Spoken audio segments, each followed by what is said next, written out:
చీర దగ్గర రాశావినా ఈసారి మా ఫ్రెండ్ షాప్లో చిన్న డ్యామేజ్ వచ్చిందని చెప్పి పక్కన పెట్టింది. ఏం లేదండి, అంచుల దగ్గరకు వచ్చి ఇలాగా పోయిందనమాట.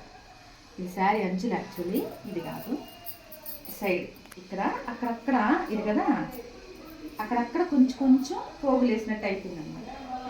ఇదో ఇలాగా అక్కడక్కడ ఒక 2-3 దగ్గర సైడ్ అంతా ఎట్లా పోగులు వచ్చినట్టుగా వచ్చేసింది అనమాట.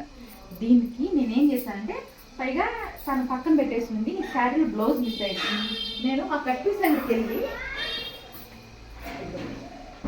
ఈ క్లాత్ తెచ్చుకున్నాను. ఎగ్జాక్ట్గా ఉంది కదా, దీంట్లో ఉండే ఫ్లవర్స్ షేడింగ్ ఇది, ఆ కలరు ఇది అంతా ఎగ్జాక్ట్గా ఉంది కదా. దీనికి సెట్ చేసా, దీనికి లేస్ తెచ్చిన తర్వాత నేను షాపింగ్ వెళ్తే ఈ లేస్ కనిపించింది నాకు. ఎగ్జాక్ట్గా దొరికింది, చూడండి ఎంత ఎగ్జాక్ట్ దొరికింది. సరే, ఈ శారీకి మొత్తం మర్చిపోయాను. ఈ శారీకి మొత్తం ఇలాగా సైడ్స్ అంతా వచ్చింది కదా, ఆ సైడ్స్ అంతా జిగ్జా చేస్తే ఆ జిగ్జా కనిపిస్తుంది అనేసి జస్ట్ థ్రెడ్ పైపింగ్ వేసానండి. చాలా నీట్గా శారీ మొత్తం ఈ బ్లౌజ్ పీస్ వచ్చేటట్టుగా థ్రెడ్ పైపింగ్ వేసాను.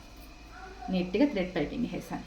ఇప్పుడు థ్రెడ్ పైపింగ్ వేసి ఇప్పుడు ఇక్కడ కుట్టేయాలి కదా, కుట్టేయకుండా ఈ లేస్ నిన్న వెళ్ళి తెచ్చాను. ఇది యాక్చువల్లీ ప్లానింగ్ లేదు, ఏదోలే అనుకోన్నా, ఇక్కడ పైపింగ్ చాలా సింపుల్గా అయిపోతుంది అనుకున్నా. కానీ ఇప్పుడు దీనికి ఇట్లా ఈ లేస్ సెట్ చేస్తాను. ఇలాగా సెట్ చేసి ఈ కలర్ బ్లౌజ్ వస్తే సూపర్గా ఉంటుంది. సూపర్, చాలా బాగుంటుంది.